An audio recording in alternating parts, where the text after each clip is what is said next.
ଦେଖନ୍ତୁ ଏ ପିଲାଟି ଜଗନ୍ନାଥଙ୍କର ମୂର୍ତ୍ତି ସେ ନିଜେ କରିଛି।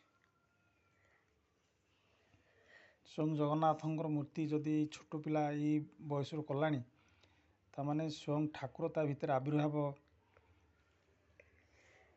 ହେଉଛନ୍ତି କିମ୍ବା ସେ କଳା ଜ୍ଞାନ ତାକୁ ପ୍ରଦାନ କରୁଛନ୍ତି, ଯାହାଫଳରେ ସେ ଜଗନ୍ନାଥଙ୍କର ପରମ ବ୍ରହ୍ମ ଜଗନ୍ନାଥଙ୍କର ମୂର୍ତ୍ତି ନିଜେ ତିଆରି କରିବାରେ ସକ୍ଷମ ହେଇଛି।